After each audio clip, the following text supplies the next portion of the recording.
ऐसा है, भारत देश में डायमंड का जो बिजनेस है ये 70 साल पहले आया था। उसके पहले भारत डायमंड का बिजनेस नहीं था।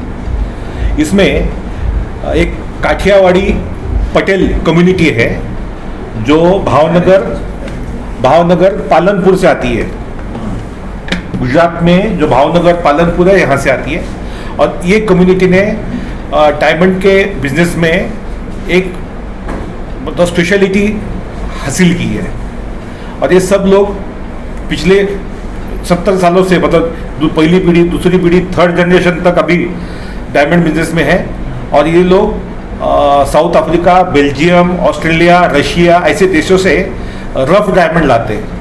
रफ डायमंड दिखने में तो एकदम पत्थर होते हैं, तो ये लोग उसको पॉलिश करके उसको डायमंड बना के लगभग 2 लाख करोड़ का भारत देश को एक्सपोर्ट का बिजनेस देते हैं हर साल 1 साल में। इसमें टोटल 5000 डायमंड मर्चेंट्स है।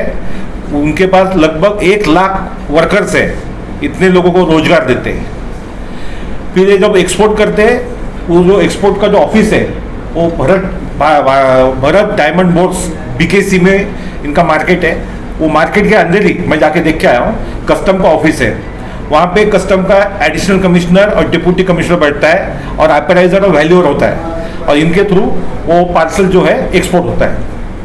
और जब एक्सपोर्ट के लिए भारत डायमंड के कस्टम के ऑफिस में जमा किया जाता है, वो जाता है SIIB कमिश्नर अंधेरी आवास मुंबई में। फिर जैसा है उनके पास जाता है तो उस पर जब जो एक्सपोर्ट करता है उसका नाम और मोबाइल नंबर होता है। वो जो SIIB का जो कमिश्नर है वो व्यक्ति को बुला लेता है।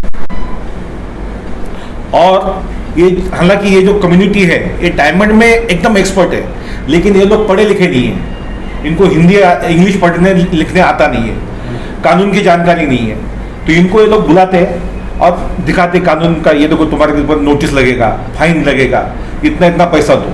और ये जो अंधेरी में जो SIIB का कमिश्नर का ऑफिस है, यहाँ पे कहीं पे भी CCTV नहीं है। सुप्रीम कोर्ट का जजमेंट है कि सिंपल छोटा सा पुलिस स्टेशन होता है, वहाँ पे कंपल्सरी CCTV है। लेकिन ये जो कस्टम का SIIB का कमिश्नर का अंधेरी में ऑफिस है कस्टम का, यहाँ पे एक भी CCTV नहीं है। यहाँ पे जो अधिकारी ऑफिसर बैठते हैं ये डेली लाखों का एक्सटॉर्शन करते हैं, कैश लेके घर पे जाते हैं। उसमें की एक घटना ये भाई के साथ हुई है, ये अपनी कहानी खुद बताएंगे। ऐसे कई लोगों के साथ हुआ है। और डेली वो ऑफिसर घर पे 5 लाख, 10 लाख, 25 लाख लेके जाता है। जिसकी भी पोस्टिंग यहाँ पे होती है उसका डेली का इनकम 5 से 25 लाख रुपया है कैश में। और वहाँ पे कोई CCTV उन्होंने रखा नहीं है, इसलिए उसका प्रूफ पकड़ा न जाए। अभी ये जो हमारे भाई है पूना भाई चंपारा, इनके साथ क्या हादसा हुआ है ये बताएंगे। हाँ, क्या है कि डायमंड बिजनेस में हमेशा रोल रहता है डायमंड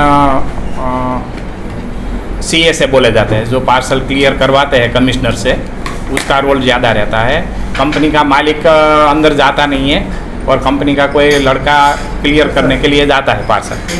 हाँ, तो उसके बारे में नहीं कंपनी का मालिक को मालूम रहता है माल में क्या है क्या नहीं है। नहीं माल का मालिक को भी मालूम रहता है क्या है क्या नहीं है।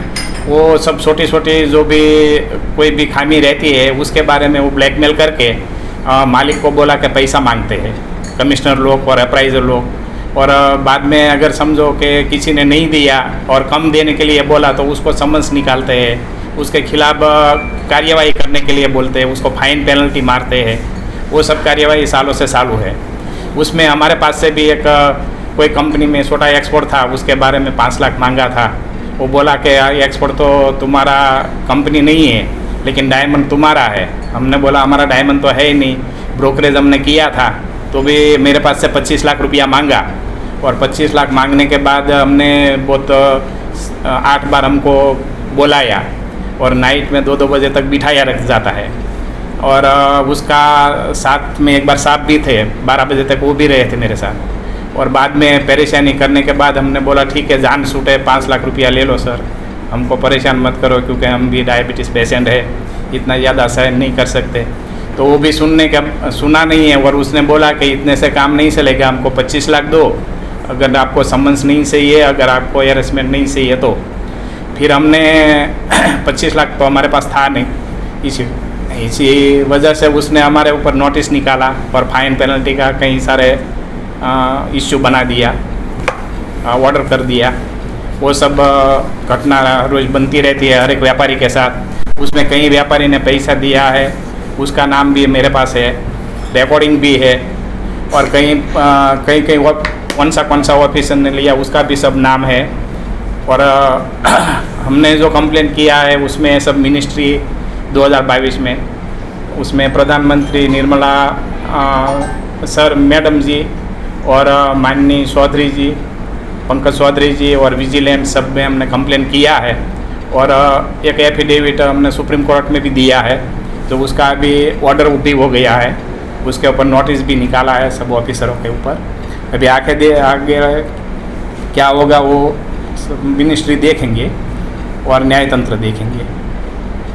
तो ये सब कितनी पुरानी घटना है? कब 2 से साल हैं? 2 साल 2022 आप लोगों ने इससे पहले वकील साहब जैसे हैं, हाँ। एक्टिविस्ट हैं, लोगों की आवाज उठाते हैं, हाँ। आप लोगों ने कहीं अपनी आवाज बुलंद करने की कोशिश नहीं की? की थी, हमने हाई कोर्ट में डाला है कंप्लेन और इधर सब मिनिस्ट्री में भी डाला है, लेकिन रिप्लाई क्यों आया नहीं है। विजिलेंस का कॉपी है, विजिलेंस में भी कंप्लेन दिया है पर 2022 में। हाँ, तो वहाँ से क्या जवाब आया? आप लोग अभी कुछ जवाब आया नहीं है कुछ, इसलिए हमने एक प्रेस कॉन्फ्रेंस बुलाना पड़ा कि कोई जवाब किसी से आया नहीं है। ये मिनिस्ट्री की सब कंप्लेन हमने हमारा हाथ से दिया हुआ है पूरा मिनिस्ट्री में। अधिकारी होते हैं भारत सरकार द्वारा पोस्टेड होते हैं या राज्य है, केंद्र शासित है ये जो अफसर है? केंद्र शासित है। केंद्र सरकार के होते हैं, फाइनेंस मिनिस्ट्री के अंदर आते हैं। हमने 2 साल पहले फाइनेंस मिनिस्टर पंकज चौधरी जी को मिलके व्यक्तिगत, मैं और पूना भाई, उनको हमने कंप्लेंट सबमिट किया था। प्राइम मिनिस्टर को भी दिया था, फाइनेंस मिनिस्टर निर्मला सीतारामन को भी दिया था 2 साल पहले। उन्होंने कार्रवाई नहीं की, इसलिए हमने बॉम्बे हाईकोर्ट में पिटीशन फाइल किया।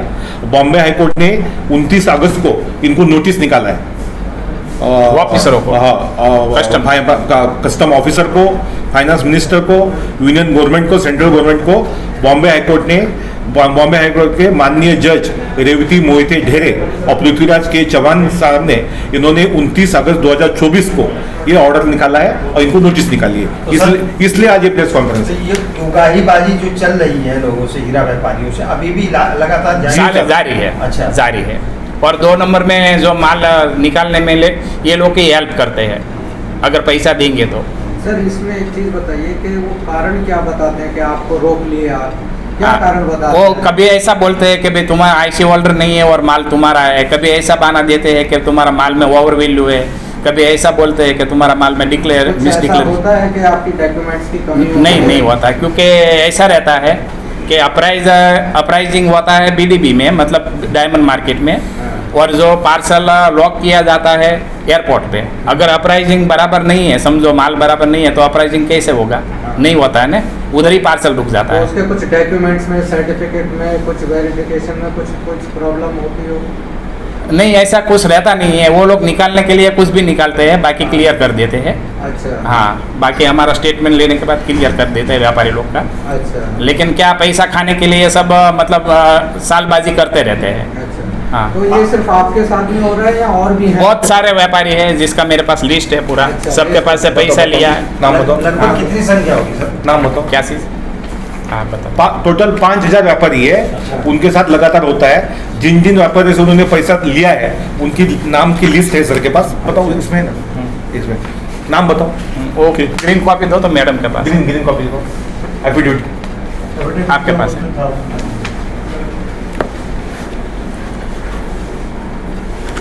तो ये एक चीज और है सर, आप ये बताइए कि ये जो आप कानूनी कार्रवाई कर रहे हैं, आप अकेले कर रहे हैं या किसी संगठन की तरफ से? आप उसका ऐसा है कि ये तरफ से कर रहे हैं? नहीं, उसमें ऐसा है, ये जो सब व्यापारी है ये लोग अनपढ़ है, इनको इंग्लिश वगैरह आती नहीं है, इनको डराया धमकाया जाता है और ये लोग आज भी डरे हुए हैं, ये सामने आते नहीं कंप्लेंट करने के लिए। पूना भाई का ऐसा है कि एक सामाजिक व्यक्ति वहाँ उनको पूना चाचा बोला जाता है और ये हमेशा अन्याय के खिलाफ लड़ते हैं, इसलिए इन्होंने आवाज़ उठाई और ये हमारे तक पहुँचे। इसी तरह के बाकी पीड़ित लोगों का नाम बताओ। ये सब लोग रेडी है आने के लिए, लेकिन ये लोग अपने जान को डरते हैं, इनको धमकाया जाता है। सर आप लोग क्या कह रहे हैं? मतलब कैसे? हम ये देखो, एक लोकशाही में एक पत्रकार भी एक चौथा स्तंभ होता है। आप लोगों को अगर हम नहीं बताएंगे तो आपको पता कैसे चलेगा। ये हाईकोर्ट ने नोटिस निकाली है 29 अगस्त को, इसकी अगली हियरिंग है 23 सितंबर को, तो आप लोग इसको फॉलो करिए। और हम चाहते हैं कि सरकार इस पे ध्यान दे और एक करप्ट कस्टम जो ऑफिसर्स है इनको तुरंत सस्पेंड करे, डिसमिस करे। तो सर आप लोगों के पास सबूत के तौर पे इनकी वीडियोग्राफी या कुछ वैसा? हाँ, हमारे पास ऑडियोग्राफी है। ट्रांजैक्शन कहीं से क्या नाम ऑनलाइन किया हुआ आप लोगों ने? ऑनलाइन तो नहीं है, कैश व्यवहार हुआ है उसका। वकील साहब के पास बैठे हुए तो सारी चीजें सबूत तो चाहिए। हाँ, ऑडियो है ना सर के पास? ऑडियो है, ऑडियो है, जिसने दिया है उसका ऑडियो है। और व्यापारियों को आगाह करने के लिए आप उनको कुछ सजेशन दे दें जो व्यापारी इन चीजों से हमारा दूसरा मकसद यही है कि पूरे भारत देश में कस्टम ऑफिसर द्वारा जो पीड़ित है, जिनको भी तकलीफ है, वो हमारे पास आए, उनको हम हाई कोर्ट में या सुप्रीम कोर्ट में ले जाएंगे और उसकी हेल्प करेंगे। और उसमें कहीं किसी पास से कितना अमाउंट लिया है वो पूरा बताओ। कृष्णा ज्वेलरी करके एक कंपनी है, उसके पास से 60 लाख रुपया लिया है। और गैलेक्सी ज्वेलरी करके उसके पास 88 मतलब 88 लाख रुपया लिया है, 88 लैक्स।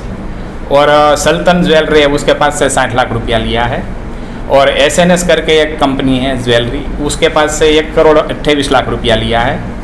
और JD डायमंड उसके पास से 10 लाख लिया है। और श्री राम डायमंड उसके पास से 1 करोड़ 20 लाख लिया है।